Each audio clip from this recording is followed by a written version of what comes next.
Director hears janitor speak 5 languages. What he does next. Leaves the whole office stunned. She was scrubbing the marble floors when the company president overheard her switching between Chinese, Spanish, and French, like she'd grown up speaking all 3. What came after that left everyone at the office completely stunned. Nobody really paid attention to the night cleaning staff at Morrison Global Solutions. It wasn't mean-spirited or anything, just how things were.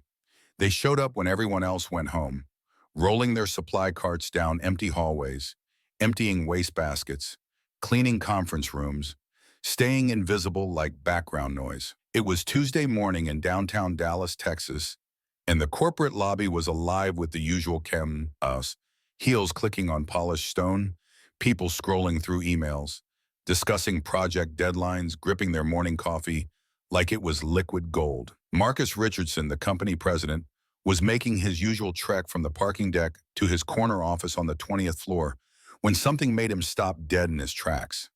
A voice caught his attention. But this wasn't just any conversation. Smooth, confident, flowing in a language he hadn't heard since his business trip to the company's Beijing branch last year. Chinese. It froze him completely. Not because someone was speaking Chinese, but because of who that someone was. He looked around, figuring maybe one of their overseas account managers had arrived early for a meeting. Then he spotted her, a woman wearing a forest green custodial uniform, her hair twisted up in a neat bun, standing beside the digital building directory. She was deep in conversation with an elderly gentleman in a charcoal suit and wire-rimmed glasses, who looked both lost and grateful. Her hands moved gently as she spoke, her tone patient and clear, guiding him toward the elevator bank. Richardson squinted. He'd definitely seen her around before, working the late shift after his evening meetings, always courteous, always keeping to herself, never making eye contact unless someone addressed her directly. He couldn't even remember her name. But there she was, effortlessly helping this visitor navigate the building in a language that would trip up most native English speakers. He moved closer, curious. As he approached, she finished up the Chinese conversation and immediately pivoted to a delivery guy clutching a work order. Necesita el muelle de carga. Está en la parte trasera del edificio cerca del estacionamiento este, she said, switching to perfect Spanish without missing a beat. The delivery guy's face lit up. Ah, sí. Muchas gracias. Then just as smoothly, she noticed a contractor nearby staring at some incorrectly labeled equipment boxes. C'est mal étiqueté. La salle de réunion C est de l'autre côté, she told him in French, pointing down the hallway with an easy smile. Richardson felt his chest tighten, not from irritation, but from something heavier, like embarrassment mixed with disbelief. He'd spent over 20 years in international business, managed global expansions, hired professional interpreters, developed multicultural training programs for his staff. Yet right here, in his own building, the most talented linguist he'd met in years had been cleaning bathrooms on the 3rd floor. He stepped closer, more intrigued than authoritative. Excuse me, she spun around, clearly surprised but keeping her composure. Yes, sir? He gave her a small smile. That was Chinese, wasn't it? Yes, sir. You speak it well? Yes. Spanish, too? French? She nodded quietly. Also Portuguese, German, Arabic, Italian, Swahili, and I can read Latin, though I don't really use that much. He stared at her. You're saying you know 9 languages? Yes, sir. Her voice carried no boasting, no attitude, just plain facts, delivered straight and simple. He stood there staring, trying to wrap his head around the reality that a janitor in his building, someone who quietly mopped floors every evening, was basically a walking translation service. What's your name? He finally asked. Carmen Rodriguez? Ms. Rodriguez, do you have a few minutes to spare? Her eyebrows went up slightly. Right now? Yes, I'd like to speak with you upstairs in my office. He could see the uncertainty flash across her face. Not exactly fear, but that automatic reaction people get when they're used to being overlooked or written off. She slowly agreed. Okay. He hit the elevator button and held the door while she stepped in. As they rode up together, the silence felt heavy for a moment. I've been working here for 14 years, she said out of nowhere, watching the floor numbers climb toward the executive level. He looked over at her. Never imagined I'd see the inside of these upper floors. He smiled slightly. You'd be amazed how fast things can turn around. But neither of them had any clue just how dramatically everything was about to shift. Not just for her, but for him, too. The elevator chimed, Carmen walked out first, her footsteps barely making a sound on the expensive hardwood flooring of the executive corridor. The air up here smelled like expensive cologne and fresh leather, the scent of serious money, basically. Richardson's secretary looked up with obvious surprise seeing Carmen walking beside him. He didn't bother explaining, just nodded for her to let them pass. Once they were inside his glass-paneled office, he pointed to the chair facing his desk. "Please have a seat." She sat down cautiously, hands clasped in her lap, eyes slowly taking in everything around her. She wasn't trying to be impressed, just taking it all in. A huge world map covered the wall behind him, covered with different colored pins marking various locations. On a side table sat a coffee service, a framed picture of his twin sons, and a dusty plaque from some business conference in London. Richardson settled into his chair across from her, leaning in a bit. "Carmen, I'm going to be straight with you. I definitely wasn't planning on having this conversation today." She nodded once, sitting perfectly still, her expression giving nothing away. "But I just watched you handle 3 different languages like you were changing radio stations. And I need to know, how does someone with your abilities end up here mopping floors?" She didn't answer right away. Her gaze drifted toward the window, then came back to meet his eyes. "You really want to hear the whole story?" "I wouldn't have asked if I didn't." She let out a long breath. "All right then." She pressed her palms together like she was gathering her thoughts. "I grew up in Cleveland, Ohio, just me and my parents. My dad worked construction. My mom cleaned houses. They didn't have much money, but they believed in education like it was gospel. I earned a scholarship to Ohio State, studied international languages, was working on my graduate degree when my mom got diagnosed with cancer." She stopped for a second. "I dropped out to come home and to take care of her. Then my dad had a heart attack 8 months later. Everything just collapsed after that." She tilted her head slightly, like she was sorting through old memories before sharing them. "I had a little girl to raise. No money saved up. The guy who got me pregnant disappeared the minute things got real. So I took whatever work I could get. Restaurants, hotels, office buildings. Eventually landed this night shift job here. The hours worked because I could still pick up my daughter from daycare and keep the rent paid. That's my story." Richardson listened without interrupting, just absorbing every word. "But the languages? I never stopped studying. Checked out language books from the library, found audio lessons online, read international news in different languages just to keep my skills sharp. It's what I love doing. It's the one thing that makes me feel like I'm still worth something." Her voice stayed steady the whole time. No drama, no self-pity, just the plain truth. "Most people never bothered to ask," she added. "They see the uniform, and they make their assumptions." That word, assumptions, seemed to echo in the quiet office. Richardson leaned back in his chair, feeling the full weight of her story settle in his chest like a heavy stone. She cleared her throat. "Look, Mr. Richardson, I'm not telling you this to make anyone feel guilty. I'm not angry about how things turned out. Life happens. You do what you have to do. You deal with it. But you asked me a direct question, and I gave you an honest answer." He breathed out slowly. Carmen Rodriguez was brilliant. That was crystal clear now. But she wasn't looking for sympathy or charity. She was just telling him the truth. Simple, direct, and absolutely heartbreaking. "You ever think about doing something different?" he asked. She gave a slight shrug. "Sometimes, but it's tough to have big dreams when you're worried about making rent every month." Another silence settled between them, but this one felt different, heavier, loaded with possibilities neither of them had spoken out loud yet. Richardson grabbed his notepad and scribbled down a few quick notes. "What are you writing?" she asked, still calm but with a hint of curiosity creeping into her voice. He glanced up at her. "Just some thoughts." But one particular idea was already taking shape in his mind, and it was bigger than anything he'd considered in years. That conversation haunted him for the rest of the day. Even while he was sitting through budget meetings and dealing with supplier issues, Marcus Richardson's thoughts kept drifting back to that morning. To Carmen Rodriguez, her steady voice and the casual way she'd rattled off 9 languages like it was no big deal. That level of skill doesn't just appear overnight. It takes years of dedication, passion, and raw determination. Around 4:15 p.m., he left his corner office and took the elevator down to the building's basement level. He needed to see something with his own eyes. Down there, the atmosphere was completely different. The air felt stuffier. The walls were painted institutional beige, marked up from years of equipment being wheeled around. He walked past maintenance workers, small break areas, pallets of cleaning supplies, until he found the custodial storage room. Through the doorway, he could see Carmen organizing cleaning rags on a wire rack. "Hope I'm not interrupting," he said, stepping into the cramped space. She spun around, clearly surprised. "You came all the way down here?" He grinned. "Been thinking about our conversation all day. Actually, I need to ask you something." She dried her hands on her uniform shirt. "What kind of something?" "There's a situation upstairs. We've got some executives visiting from our Rio de Janeiro branch, and our professional interpreter just called in sick. Any chance you could help us out?" She only paused for a heartbeat. "Portuguese?" "That's right. Yeah, I can handle that." 20 minutes later, they were sitting in conference room. 5 Brazilian business leaders sat around the table looking uncomfortable and checking their watches. Carmen walked in quietly, introduced herself with a polite nod, and immediately started speaking in fluid, natural Portuguese. Richardson watched the entire atmosphere in the room transform. Tension melted away. People started making eye contact. Everyone seemed to relax.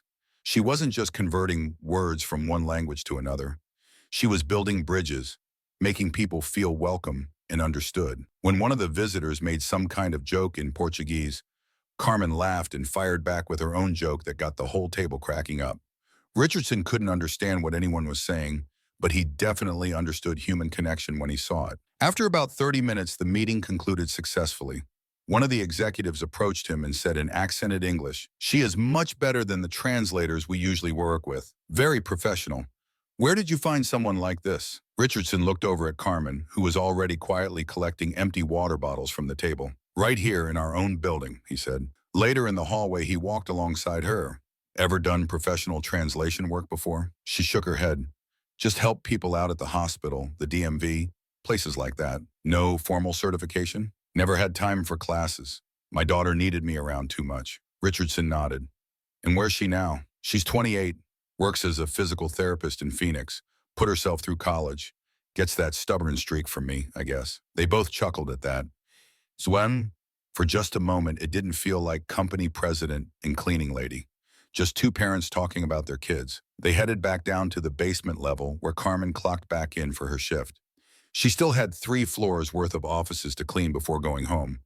But before she walked away, she said something that really stuck with him. "I didn't do anything special up there today." He raised his eyebrows. "That's not how it looked from where I was sitting." She gave him a quick smile and disappeared around the corner. That evening, Richardson sat in his car in the parking garage for a long time before starting the engine. His mind was racing. He thought about the constant pressure to expand the business, the endless investor presentations, all those meetings about finding fresh talent and building a more diverse workforce. All this time, they'd been looking everywhere else, recruiting from universities, headhunting competitors, searching the globe for new people. But sometimes the treasure you're looking for is right under your nose. And once you figure that out, the only question left is what you're planning to do about it. The next morning, Carmen's security badge beeped at an unusual time. She just finished cleaning the West Wing lobby when her supervisor, Dave, walked over with an expression she couldn't quite read. Not angry exactly, but definitely not his usual casual self either. "Hey, Carmen, Mr. Richardson wants to see you again upstairs." She blinked hard. "Am I in some kind of trouble?" Dave shook his head. "He didn't say why, just asked me to send you up when I saw you." She wiped her hands clean with a paper towel and took the same elevator ride she'd made the day before. But this time felt different. Everyone she passed in the hallways seemed to notice her walking by. People glanced up from their desks. A few whispered to each other. Even one of the front desk staff gave her a friendly nod, like she was in on some secret that Carmen wasn't aware of yet. When she entered the executive suite, Richardson was standing by the big windows, holding a black coffee mug and staring out at the city skyline. "Come on in," he said without turning around yet. She stood quietly near the door until he finally faced her. "I've been doing a lot of thinking," he said, setting his mug down on a glass coaster, "about wasted potential, about how many talented people never get their chance. Not because they can't do the work, but because nobody bothers to really look at them." Carmen stayed quiet. She'd learned not to trust compliments too quickly. She'd seen too many people talk a good game and then do absolutely nothing. "I want to create a brand new position here," he continued. "Something we've never had before. Something this company desperately needs, even though we didn't realize it until now." Now she looked confused. "What kind of position?" "International Cultural Coordinator. Someone who can handle the languages, work with overseas visitors, manage foreign contracts, deal with all the global stuff we keep messing up. Her mouth fell open. You're qualified, more than most people on our leadership team, honestly, and you already proved you can do it. With skill and patience, Vaughn.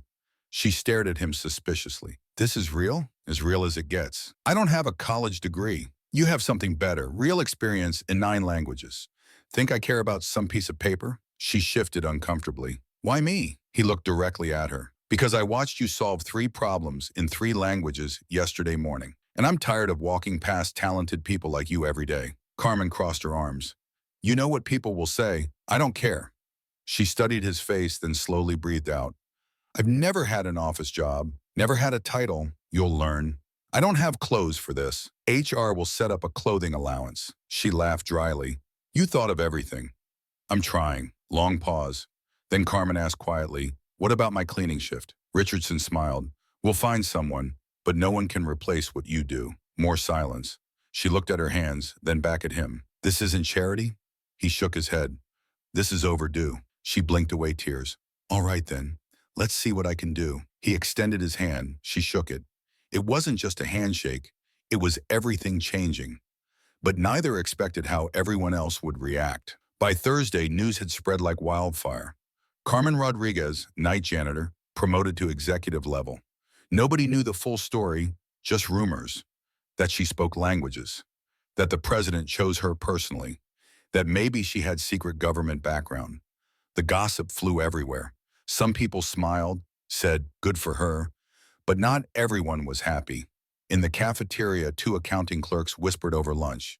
I have a business degree, and I've been waiting 3 years for promotion. She was cleaning bathrooms last week. Her friend shrugged. Maybe she knows something we don't. Please, it's Richardson trying to look progressive. That resentment spread through emails and private conversations. People weren't used to someone jumping from the very bottom. Carmen felt it the moment she entered her new office on the 15th floor. Small and basic, just a desk, computer, and filing cabinet. But to her, it looked like another world. When HR finished setup, she asked to keep one old uniform, not to wear, just to remember. That afternoon, she met Robert, head of international operations. He walked in with folders and cold eyes. Didn't shake hands, didn't sit. So you're the new coordinator, he said like it was a joke. Carmen looked up. That's what they tell me. Corporate experience? She smiled. Only from the outside looking in. He didn't laugh. I've got reports from Germany, contracts from Singapore, supplier problems in Mexico City. Think you can handle that? She stood up. Give me time to review everything. And yes, Robert dropped the folder on her desk and left. Later, Richardson stopped by him. How was day 1? She exhaled, leaned back. I've had worse. He smiled. Robert give you trouble? He doesn't scare me. Figured. She paused. Can I ask something? Sure. Why now? Why me? You could have just given me a bonus. He leaned against the doorframe. Because I saw myself in you. She raised an eyebrow. You were a janitor? No, but I was overlooked a lot. Came from nothing. Dad fixed motorcycles in a town nobody visits. Worked 3 jobs through college. People thought I didn't belong in rooms like this. Carmen nodded slowly. Now you decide who gets in. He nodded back. Exactly. Exactly. There was a moment of quiet before Carmen glanced down at the folder on her desk. I'll be honest with you, I'm scared. Good. That means you actually care about doing it right.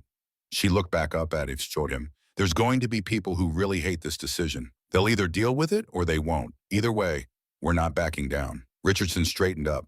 You've got a real story, Carmen, and now you've got a chance to use it. Then he headed for the door. After he left, Carmen sat alone in her office. She thought about all those years crying in supply closets during her breaks. The nights she dragged herself home with feet so sore she could barely walk.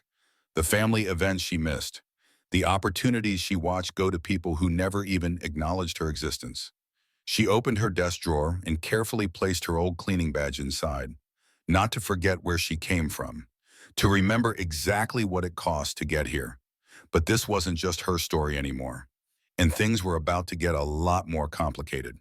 By Friday, Carmen's nameplate was installed outside her office door, black text on silver metal. Carmen Rodriguez, International Cultural Coordinator. It looked professional, official, like it belonged there. The news had spread officially this time. The company-wide announcement went out Friday morning, sent directly from Richardson's office.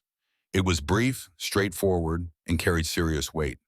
He explained her new role, her qualifications, and most importantly, her proven abilities. He didn't present it as some charity move or publicity stunt. He made it crystal clear she was simply the right person for the position, period. But that didn't silence the critics. Some department heads muttered complaints behind closed doors. Others changed their tune once they saw her work firsthand. She handled international client calls smoother than their expensive software. She caught translation errors in existing contracts that had been costing them thousands for years. And she never bragged about it. She just did the work. Quietly. Efficiently. Better than anyone had imagined possible. Monday morning, Carmen was asked to sit in on a meeting with visitors from Morocco. The company's North African expansion had been stalled for months because of communication breakdowns and cultural misunderstandings. She walked into the conference room wearing a cream-colored jacket, took her seat at the table, and greeted everyone in perfect Moroccan Arabic. The entire atmosphere shifted instantly. You could actually feel it happen. People sat up straighter. They engaged. Because when someone speaks your native language, you don't just hear words. You feel understood. After the meeting ended, one of the Moroccan executives approached her privately. He placed his hand over his heart, a traditional gesture of deep respect. "Nobody has ever done this for us before," he said quietly. "Not in our own language, not with such care." Carmen nodded simply. Everyone deserves to be heard properly. That's all. By Wednesday, Richardson made another significant move. He officially renamed the company's main conference room, where new employee orientations took place and where leadership training sessions were held. The old nameplate came down. In its place, the Rodriguez Conference Room. No big ceremony, no announcement, just a quiet change that spoke louder than any speech ever could. That afternoon, Richardson stood outside the room watching a group of new hires file in for orientation. He overheard one of them ask, "Who's Rodriguez?" A veteran employee answered, "She's the person who proved that real talent doesn't always wear a three-piece suit." That same day, Carmen discovered a plain envelope on her desk. No return address, just her name written in careful block letters. Inside was a handwritten note that read, "I always thought I'd stay invisible in this place forever. But seeing what happened with you made me stand up straighter today. Thank you for showing us what's possible." No signature, just proof that people were paying attention. People who desperately needed to see that change was actually possible. Carmen sat there reading those words over and over, feeling her chest get tight with emotion. She didn't cry. She didn't need to, because that's when it hit her. This wasn't just about having a better job. This was about opening a door that had been locked for way too long. But keeping that door open was going to require a fight, and someone was already sharpening their knives. The pushback came faster than expected. Late Thursday afternoon, Carmen got called into an unexpected meeting, not by Richardson, but by someone with even more power. Helen Morrison, a senior board member who'd flown in from Houston. She'd been with the company since the early 90s. Expensive suits, even more expensive attitude. Carmen walked into the small conference room on the 19th floor, where Helen sat waiting with a thick file and an icy expression. "Sit down," she said without looking up. Carmen took a seat. Helen clicked her pen twice against the table. "So, Ms. Rodriguez, I've been going through your records. No college diploma, no corporate experience, no leadership training." Carmen didn't flinch. "That's right." Helen clasped her hands together. "You were cleaning bathrooms here a month ago." "I was." She leaned back in her chair. "Explain to me how someone with your history is now managing major international business." Carmen met her stare directly. "Because I can communicate with these people. I understand their cultures. I've already resolved 2 contract disputes and broke through a 4-month stalemate with our Morocco partnership. Plus, I helped negotiate a preliminary deal with our Rio office that legal is finalizing this week." Helen's lips tightened. "You think this business should be run on gut feelings and personal connections?" Carmen smiled slightly. "No, ma'am. I think it should be run on actual results." Helen paused, almost the first time Carmen had seen her lose composure. "I don't care if people like me," Carmen continued, "but I do care about being effective, and I am." Helen stood and slowly shut the folder. "You're a risk." "I'm used to that," Carmen said quietly. "My whole life's been nothing but risks." When the meeting ended, Carmen didn't go straight back to her office. She walked outside and sat on a stone bench across the street, staring up at the glass building where she now worked.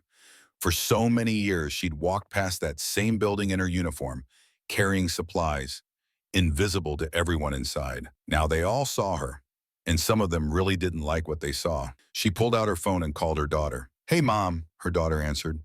"Everything all right?" Carmen hesitated, then smiled to herself. "Yeah, I just wanted to hear how you're doing." "You sure?" "I'm sure." They chatted for a few minutes about everyday stuff.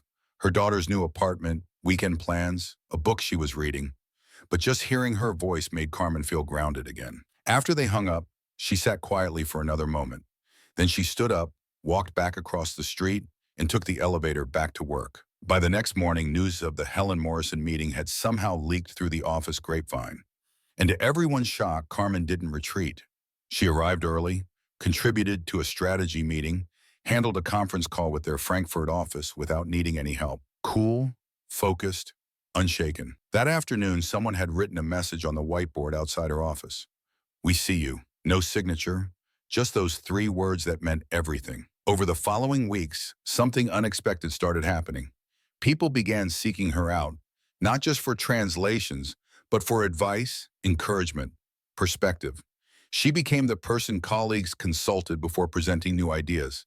She mentored junior staff and gave them confidence before important meetings. And she never talked down to anyone. One of the interns, a quiet Korean girl named Sarah, asked her, "How did you master all those languages?" Carmen smiled warmly. "One conversation at a time. Same way you'll learn whatever you want to learn." Carmen wasn't just doing her assigned duties. She was transforming the whole workplace atmosphere. One afternoon, Richardson joined her for coffee in the employee kitchen. "Hearing great feedback about you," he said. She took a sip from her mug, trying not to listen to the negative stuff. "You're shaking things up around here." She looked at him. "Is that good?" He grinned.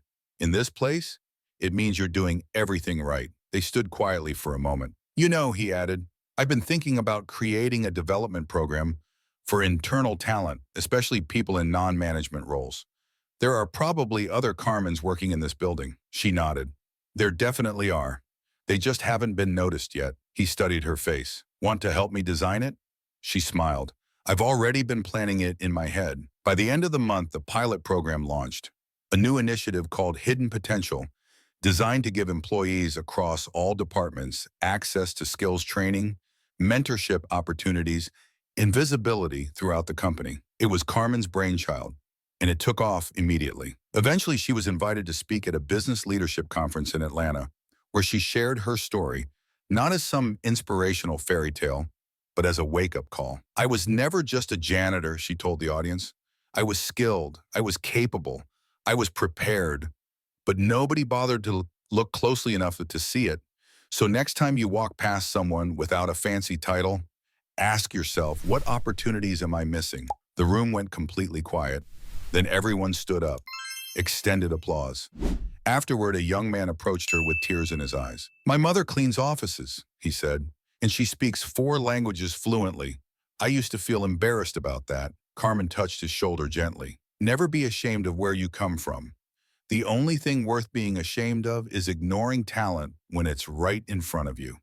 She left that conference walking taller than she ever had before. Not because of the recognition, not because of her promotion, but because she hadn't changed who she was to fit the job. She'd brought her complete self, every part of her story, with her, and that made all the difference. Never assume you understand someone's potential based on their uniform, their job title, or what's written on their resume. Real talent doesn't have a dress code. Intelligence doesn't need formal credentials. And brilliance might walk right past you every day, wearing a name badge and pushing a cart. If you've ever been overlooked, undervalued, or dismissed, keep pushing forward. The right person will eventually see your worth. And when that moment comes, don't hesitate to claim your place.